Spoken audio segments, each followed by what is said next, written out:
दोस्तों, मदन एक ऑन्टो चालक है। वह अपना ऑन्टो चलाया करता है और उसी से अपना गुजारा किया करता है। तभी एक दिन अचानक से उसे ट्रैफिक पुलिस रोक लेती है और कहती है कि तुमने ट्रैफिक नियमों का उल्लंघन किया है, तुम्हें जुर्माना भरना पड़ेगा। मदन कहता है कि मैंने कौन से ट्रैफिक नियमों का उल्लंघन किया है, मुझे जरा बताएंगे। तो उसके बाद पुलिस वाले कहते हैं कि या तो जुर्माना भर वरना तुम्हें हमारे साथ थाने में चलना पड़ेगा। अब मदन जैसे उस थाने का नाम सुनता है तो उनसे कहता है कि मैं जुर्माना नहीं भरूंगा, मुझे उस थाने के अंदर ही ले चलो। क्योंकि उस थाने के अंदर उसकी पत्नी, जिसका नाम था कविता, 2 दिन पहले उस थाने के अंदर उसकी पोस्टिंग हुई थी और मदन ने अपनी पत्नी को ऑन्टो चलाकर पढ़ा लिखाकर इस काबिल बनाया था, तो उसे विश्वास था कि उसकी पत्नी उसकी मदद करेगी और पूछेगी कि कौन से ट्रैफिक नियमों का उल्लंघन किया है। इसके बाद मदन बेखौफ होकर उस थाने के अंदर चला जाता है। वहां पर जाने के बाद एक कुर्सी पर उसको बैठा दिया जाता है। इधर जो डीएसपी मैडम थी, वह फोन पर किसी से कहने लग रही थी कि इस तरह से जानकारी निकालने की कोशिश मत करो, किसी को जरा सा पद क्या मिल गया, तुम लोग सब जगह पर ऐसे ही यूज करने लगे मेरे नाम को, आइंदा मुझसे ऐसी उम्मीद मत रखना। इस तरह की फटकार वह फोन से किसी को लगा रही थी। उसके बाद डीएसपी मैडम वहां पर आती हैं और कांस्टेबल से पूछती हैं कि इसको क्यों पकड़ कर लाए हो। उसके बाद कांस्टेबल बताता है कि इसने ट्रैफिक नियमों का उल्लंघन किया है और यह जुर्माना देने से मना कर रहा है। अब इसके बाद मदन आशा भरी निगाहों से अपनी पत्नी की तरफ मुस्कुराकर देख रहा था, लेकिन तभी उसकी पत्नी कहती है कि अगर यह जुर्माना नहीं दे रहा है तो इसका ऑन्टो जब्त कर लो, इसको यहां से भगा दो। इस बात को मदन जैसे ही अपनी पत्नी के मुंह से सुनता है तो एकदम हैरान और परेशान सा हो जाता है, क्योंकि उसकी पत्नी को उसने ऑन्टो चलाकर पढ़ा लिखाकर इस लायक बनाया था और उसकी पत्नी ने आज उस ऑन्टो को ही बंद करने के लिए बोल दिया था, जिस ऑन्टो की वजह से वह डीएसपी बनी थी। अब इसके बाद मदन मायूस हो जाता है और कविता की तरफ सूखी सी आंखों से देखने लगता है। उसके बाद उसकी पत्नी हवलदार से कहती है कि जल्द से जल्द इसे यहां से निकालो और इसके ऑन्टो को जब्त कर लो, कल आकर यह कोर्ट से छुड़ा लेगा।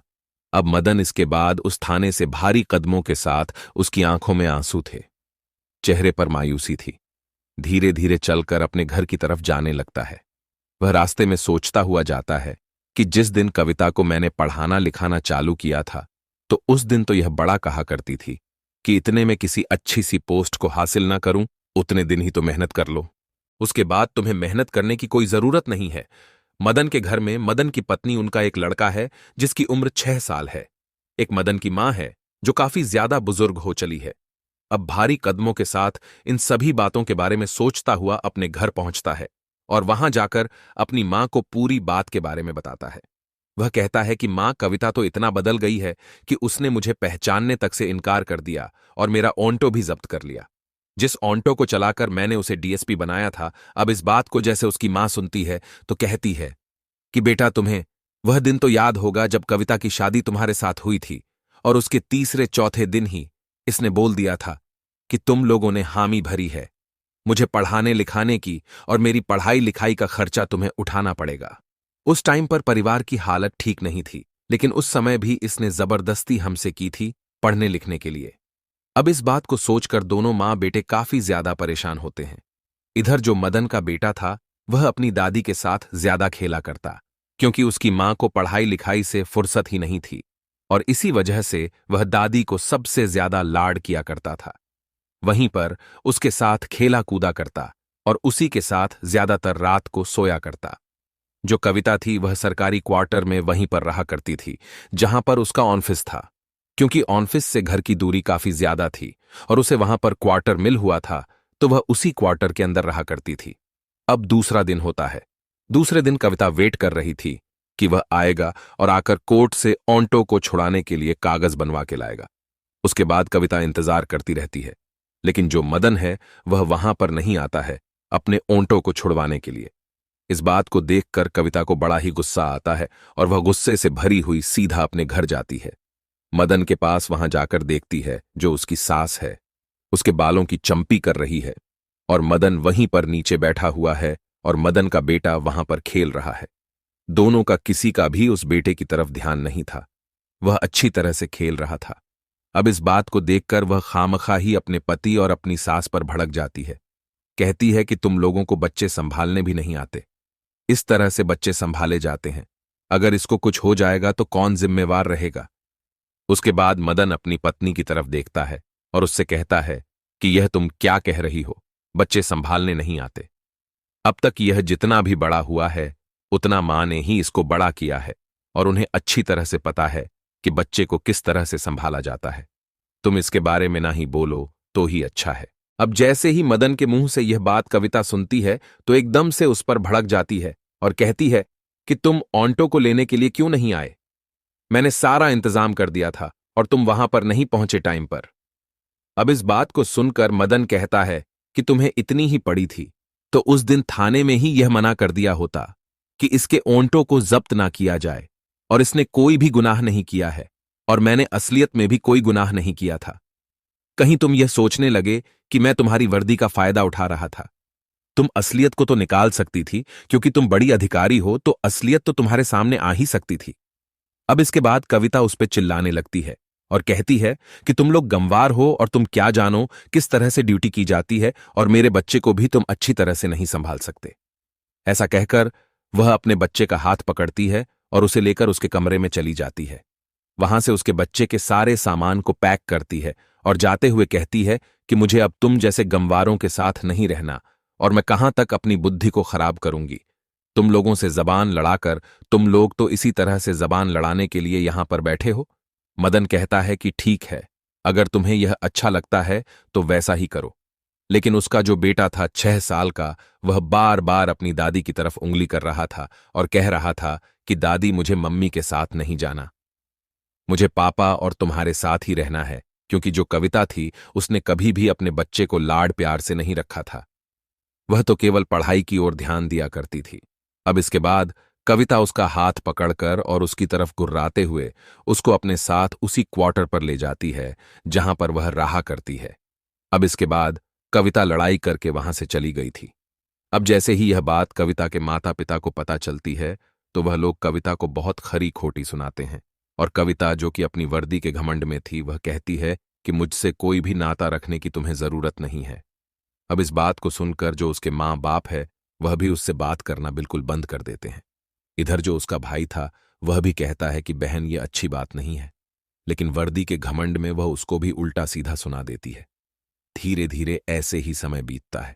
जो कविता है वह अपने बच्चे को घर पर रखा करती है और एक फुल टाइम मेड उसने रख रखी थी बच्चे की देखभाल करने के लिए। तभी एक दिन के समय जो उसकी मेड थी वह बच्चे को लेकर मार्केट आई हुई थी, और इधर उस लड़के की दादी भी वहां पर आई हुई थी कुछ सामान को खरीदने के लिए। और जैसे ही वह 6 साल का बच्चा अपनी दादी को देखता है तो अपनी मेड के पास से हटकर सीधा अपनी दादी को जाकर लिपट जाता है। इधर मेड जैसे ही देखती है कि बच्चा कहां गया तो वह उसे इधर उधर ढूंढने लगती है। वह दादी के पास आता है, उसकी आंखों में आंसू थे, और कहता है कि दादी, मुझे तुम्हारे साथ रहना है, मुझे मम्मी के पास नहीं रहना। मम्मी तो एक गंदे से अंकल के साथ रहती है और वह लोग मुझे कभी कभी पीट भी दिया करते हैं। अब जैसे इस बात को उसकी दादी सुनती है तो वह कहती है कि बेटा, तुम क्या कह रहे हो? मम्मी किस गंदे अंकल के साथ रहती है? तो वह बताता है कि गंदे से अंकल मम्मी के घर पर आते हैं और वह पूरा दिन भर भी रहते हैं। कभी कभी जब छुट्टी का टाइम होता है, लेकिन रोज शाम को जरूर से आते हैं, और मम्मी और वह अंकल मुझे पीटते हैं अगर मैं नहीं सोता हूं तो। और उसके बाद मैं सोने का नाटक कर लेता हूं, और मम्मी और वह गंदे अंकल घंटों तक बैठकर आपस में बातें करते हैं और जोर जोर से हंसा करते हैं। इन सभी चीजों को देखकर मैं अंदर ही अंदर से बहुत ज्यादा रोता हूं, और मुझे अब मम्मी के पास नहीं रहना। इतनी ही देर में कविता की मेड भी वहां पर आ जाती है और उस बच्चे को उस बूढ़ी महिला से बात करते हुए देख एकदम से उसका हाथ पकड़ लेती है। वह मेड उसे खींचने लगती है, लेकिन वह कहता है कि मुझे मम्मी के पास नहीं रहना, मुझे दादी और पापा के पास रहना है। उसके बाद दादी उस मेड से कहती है कि कोई बात नहीं, तू ऐसा कर, जो भी सामान तुझे खरीदना है वह खरीद ले, इतनी देर में इसी के साथ बैठी हुई हूं। अब इसके बाद दादी का भी बहुत ज्यादा मन था कि वह अपने पोते को अपने साथ ले जाए, लेकिन वह मजबूर थी, क्योंकि उस मेड ने उससे कहा था कि मेरी मालकिन ने मुझे सख्त हिदायत दी है कि यह बच्चा उनके पास नहीं जाना चाहिए। अब इस बात को सुनकर वह अपने पोते को समझाती है, कहती है कि बेटा, कोई बात नहीं, तुझे अभी अपनी मम्मी के पास ही रहना पड़ेगा, और हम लोग किसी दिन आएंगे और तुझे अपने साथ ले जाएंगे। ऐसा कहकर वह उस लड़के को समझाकर उस मेड के साथ भेज देती है और उसके बाद वह अपने घर आ जाती है। उनके दिमाग में यही बातें चल रही थीं जो उस छोटे से बच्चे ने उन्हें बताई थीं कि उसके बेटे की बहू इस तरह का कृत्य भी कर रही है। अब यह बात आकर वह अपने बेटे को बताना तो नहीं चाहती थी, लेकिन मजबूरन उसे बताना पड़ता है। वह अपने बेटे को पूरी कहानी के बारे में बताती है। कहती है कि पोता मिला था और वह ऐसे कह रहा था कि कोई गंदे अंकल है, वह उसे पीटा करते हैं। उसके बाद एक दिन छुट्टी का दिन था और छुट्टी के दिन बिना बताए जो मदन है अपनी मां के साथ अपनी पत्नी के सरकारी आवास पर पहुंच जाता है। वहां जाने के बाद जैसे ही डोरबेल बजाता है तो अंदर से कविता निकलती है, जो कि अभी नींद में ही थी, और उसने जैसे ही दरवाजा खोला तो एकदम से सकपका जाती है। वह एकदम से कहती है कि तुम लोग यहां पर क्या कर रहे हो। अब उसकी इस बात को जैसे ही मदन और उसकी मां सुनते हैं तो मदन की मां कहती है कि तुम मां बेटे से हम मां बेटे मिलने आ गए, क्यों हमने कोई गलत किया। अब इस बात को सुनकर जो कविता है वह एकदम से चुपचाप सी खड़ी रह जाती है। इसके बाद मदन उस घर के अंदर घुसता है और वह देखता है कि उसके कमरे के अंदर बेड के ऊपर एक नौजवान लड़का लेटा हुआ है और उनका जो बच्चा है वह दूसरे बेड पर ऐसे ही पड़ा हुआ है। अब इन सभी चीजों को देखने के बाद मदन को बड़ा गुस्सा आता है और वह एकदम से एक जोरदार चांटा अपनी पत्नी को जड़ देते हैं। और जैसे ही कविता के एक चांटा लगता है तो वह व्यक्ति खड़ा होता है और कहता है कि कौन है यह बदतमीज जो यहां पर आकर तुझे चांटा मार रहा है। उसके बाद कविता एकदम से उस व्यक्ति से कहती है कि यही तो है मेरा निकम्मा गवार पति। अब इस बात को जैसे मदन सुनता है उसे और भी ज्यादा गुस्सा आता है।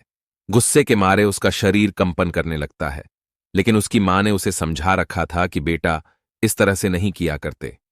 यह पहला चांटा तो उसने ऐसे ही मार दिया था क्योंकि वह भावनाओं में बह गया था। अब इसके बाद वह जाता है और अपने बेटे को अपनी गोद में उठाता है और कहता है कि अच्छा, तो इसीलिए तुम यहां पर रहा करती थी। दरअसल दोस्तों, जो और व्यक्ति था जिस अंकल के बारे में उनका लड़का बात कर रहा था वह और कोई नहीं, कविता का सीनियर था, जो ट्रेनिंग के दिनों से ही कविता के साथ अवैध प्रेम प्रसंग में था। अब इसके बाद जब सारा भेद खुल ही गया था तो कविता भी कहती है कि चलो ठीक है, यह तो अच्छा हुआ जो तुम लोगों ने आकर अपने आप ही देख लिया। वह कहती है कि मुझे तुम जैसे गंवारों से कोई रिश्ता नहीं रखना और आज के बाद मुझे अपनी शक्ल मत दिखाना। इसके बाद मदन अपने बच्चे को लेकर वहां से जाने लगता है। उसकी मां भी पीछे मुड़कर जाने लगती है। तभी कविता एकदम से मदन को रोकती है और कहती है कि जाते जाते इस काम को और कर जाओ। मैंने डिवोर्स के पेपर पहले ही तैयार कर रखे हैं और इस पर साइन भी कर दो। उसके बाद मदन उन पेपरों पर साइन कर देता है और वहां से अपने बच्चे को लेकर चला जाता है। वह घर जाकर एक कमरे के अंदर बैठे हुए थे। उसने कविता को डिवोर्स दे दिया था। डिवोर्स भी उनका लगभग कंप्लीट ही हो गया था क्योंकि कविता ने पहले से ही डिवोर्स के पेपर बनवा रखे थे।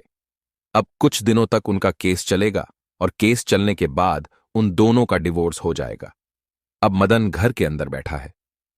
उधर उसकी मां बैठी हुई है और वह सोच रही है कि किस तरह से बेटे की गृहस्थी को अच्छी तरह से चलाया जाए। अब उसके बाद मदन की मां पुरानी संदूक को खोलने लगती है और उसमें ढूंढने लगती है कि शायद ऐसा कुछ मिल जाए जिससे फिलहाल कुछ थोड़ा बहुत काम करने के लिए हमें मदद मिल सके। ढूंढते ढूंढते संदूक के सबसे नीचे उसे एक पेपर मिलता है, एक जमीन का। उसके बाद में उस पेपर को मदन को दिखाते हुए कहती है कि बेटा देखो ये क्या चीज है। उसके बाद में उसका बेटा उस पेपर को पढ़ता है और उस जगह के बारे में जब पता चलता है तो वह जमीन कई करोड़ रुपए की थी। अब जैसे ही वह जमीन के बारे में उन्हें पता चलता है तो वह लोग उस जमीन को बेचते हैं और उससे करोड़ों रुपए उनको मिल जाते हैं। अब करोड़ों रुपए उनके पास आ गए थे। अच्छा सा घर बनाते हैं और जो मदन था, मदन पढ़ने में काफी ज्यादा होशियार था, लेकिन अपनी पत्नी की पढ़ाई के लिए उसने अपनी पढ़ाई को दांव पर लगा दिया था। पत्नी की पढ़ाई करवाने के लिए उसने अपनी पढ़ाई को छोड़ दिया था और वह ऑन्टो चलाकर अपने घर का भरण पोषण किया करता है और अपनी पत्नी को ही पढ़ाया लिखाया करता था। तो वह फैसला करता है कि मैं भी अच्छी तरह से पढ़ाई लिखाई करूंगा और मैं दोबारा से एक अच्छे से मुकाम को हासिल करूंगा। इसके बाद मदन अपनी पढ़ाई को दोबारा से चालू कर लेता है।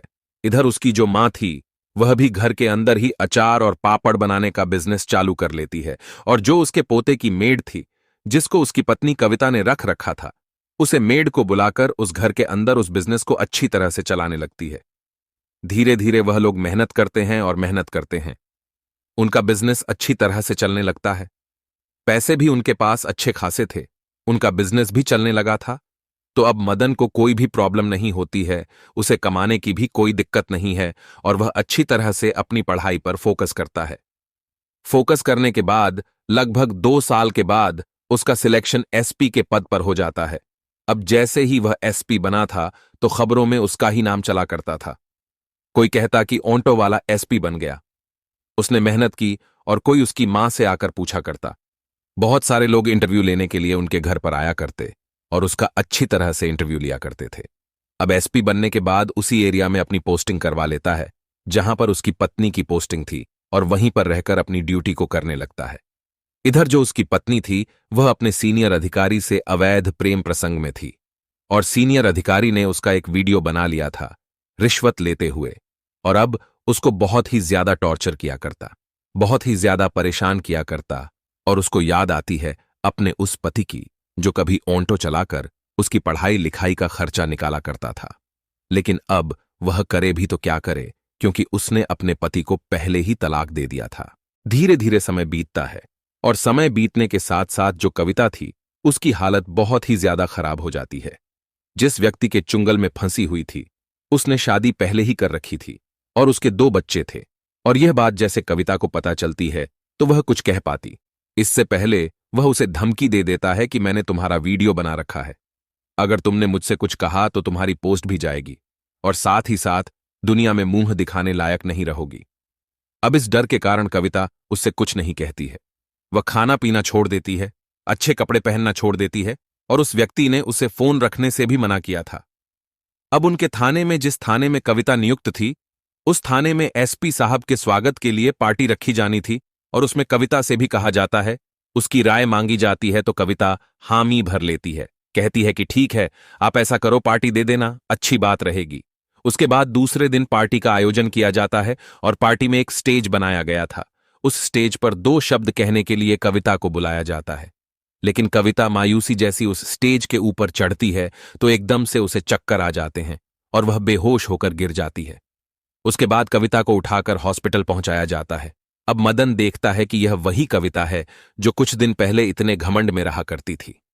आज उसकी हालत बहुत ज्यादा खराब हो गई थी, क्योंकि दोस्तों वह सूख कर तिनका हो गई थी और ना ही वह अच्छी तरह से खाया करती और दिन रात उसे उसी वीडियो की चिंता सताए करती थी, क्योंकि वह पैसों के चक्कर में इधर उधर से रिश्वत लिया करती और उसी के साथी ने उसका वीडियो बना लिया था और बार बार उसे वायरल करने की धमकी दिया करता। अब वह जैसे चाहे उस तरह से उसको रखा करता और इसी तरह से उसके दिन बीत रहे थे। हॉस्पिटल में जाती है। हॉस्पिटल में डॉक्टर साहब कहते हैं कि कमजोरी के कारण इसकी हालत हुई है। अब जब मदन इस बात को सुनता है तो बड़ा ही हैरान होता है। वह सोचने पर मजबूर हो जाता है कि एक डीएसपी को ऐसी क्या कमजोरी हो गई। उसके पास इतने पैसे भी नहीं बचते कि वह अच्छी तरह से अपने खाने पीने का ध्यान रख सके। अब इसके बाद एसपी साहब अपने कार्य को करने में लग जाते हैं और धीरे धीरे जो कविता है वह बार बार सोचा करती कि मैं कभी ना कभी मदन से मिलूंगी और पूरी बात के बारे में उसे बताऊंगी। इसी तरह से कुछ दिन और बीत जाते हैं। एक दिन कविता मार्केट में जा रही थी, तभी उसे उसकी सास मिलती है और वह एकदम से उसके सामने आकर खड़ी हो जाती है। कहती है कि मां जी आप कैसी हो। तभी एकदम उसकी सास कहती है कि कौन हो बेटी, तुम इस तरह से मुझे मां जी क्यों कह रही हो।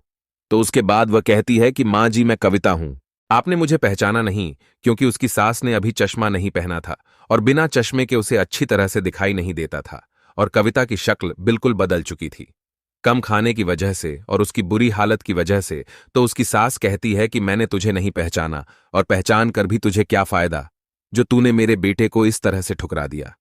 क्योंकि अब उसकी सास का बिजनेस भी अच्छी तरह से चल रहा था।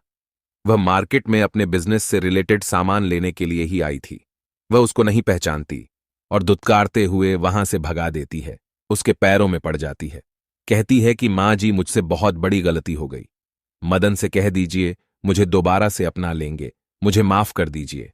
उसके बाद उसकी सास कहती है कि बेटी तूने जो किया है उसका फल तो तुझे भुगतना पड़ेगा। ऐसा कहकर वह उसे दूर हटाते हुए वहां से अपने काम को करने के लिए चली जाती है। धीरे धीरे कुछ दिन और बीतते हैं। अब जो कविता है उन सभी चीजों से बहुत ज्यादा दुखी हो गई थी। वह एक दिन उस व्यक्ति के पास जाती है जिसके चुंगल में फंसी हुई थी और उससे कहती है कि चाहे तू इस वीडियो को वायरल कर दे या फिर मेरी जान ले ले, मैं अब तुम्हारे पास नहीं रहूंगी। ऐसा कहकर वह वहां से भागकर मदन के घर पर आ जाती है और मदन के घर का दरवाजा खटखटाती है। मदन जैसे ही अंदर से दरवाजा खोलता है तो देखता है कि उसके सामने कविता खड़ी हुई है, जो बहुत ही बुरी कंडीशन में है। वह कहता है कि हाँ जी, कौन? आपको किससे मिलना है? तो कहती है कि मदन, मैं कविता हूं, मैं तुम्हारी पत्नी हूं और तुम्हारा बच्चा मेरे पास है। तो मदन कहता है कि इस बच्चे के लिए तो मैं पहले ही तुम्हें तलाक दे चुका हूं और इस बच्चे को मेरे पास ही रहना है। मैं तुझे नहीं जानता तू कौन है। अगर आज के बाद तू यहां पर आई तो मुझसे बुरा कोई नहीं होगा। ऐसा कहकर मदन दरवाजे को उसके मुंह पर ही बंद कर देता है।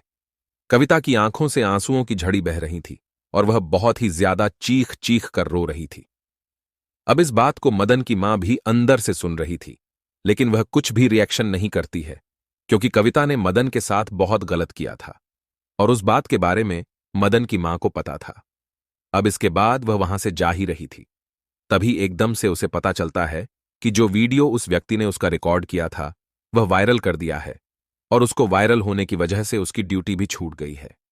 अब इन सभी चीजों को देखते हुए कविता बहुत ही ज्यादा परेशान हो जाती है और वह अपने भाई के पास फोन करती है, लेकिन उसका भाई भी उससे नफरत किया करता है, क्योंकि कविता ने जब दूसरे व्यक्ति के साथ अवैध प्रेम प्रसंग बनाए थे तो उस वजह से उसके माता पिता कुछ दिनों में इस गम के कारण इस दुनिया को छोड़कर जा चुके थे और इन सभी का जिम्मेदार वह अपनी बहन कविता को मानता था। और बहुत दिन पहले उसने अपनी बहन से कह दिया था कि मुझसे तुम्हें कोई भी ताल्लुकात रखने की जरूरत नहीं है। आज से तू मेरे लिए मर गई है और मैं तेरे लिए मर गया हूं। इसी वजह से वह भी उसका कोई साथ नहीं देता है। इधर जो व्यक्ति था जिसके प्रेम प्रसंग में फंसी हुई थी वह वहां से उसके घर से सारा पैसा जेवर लेकर भाग गया था और उसके बाद उसने उसकी वीडियो भी वायरल कर दी थी। अब वीडियो वायरल हो गई थी, उसकी नौकरी छूट गई थी, तो कविता अब पागलों की तरह इधर उधर घूमने लगती है और कुछ दिनों के बाद ही उसका स्वास्थ्य खराब होने के कारण उसकी मौत हो जाती है। तो दोस्तों, यह थी कहानी जहां पर एक लड़की को एक लड़के ने ऑटो चलाकर पढ़ाया लिखाया और सोचा कि वह अच्छी नौकरी प्राप्त करने के बाद उसको सहारा देगी, लेकिन उसने उसे उल्टा बर्बाद करने की कोशिश की। आप क्या कहना चाहते हो? कविता के बारे में आप क्या कहना चाहते हो? मदन के बारे में आपकी जो भी राय कमेंट बॉक्स में लिख सकते हो, लोगों के साथ शेयर कर सकते हो। दोस्तों, इन कहानियों को सुनाने का उद्देश्य किसी को परेशान करना बिल्कुल भी नहीं है। ये कहानियां आपको इसलिए सुनाई जाती है ताकि आप लोग इन कहानियों में से कुछ ना कुछ सीख सको और अपने जीवन में उस चीज को अप्लाई कर सको। जैसे इस कहानी में कविता अगर अवैध प्रेम प्रसंग नहीं रखती तो उसका जीवन बड़ी अच्छी तरह से व्यतीत होता। बाकी मिलते हैं किसी अगली वीडियो में नए टॉपिक के साथ। तब तक के लिए जय हिंद, जय भारत। आप सभी का बहुत बहुत धन्यवाद।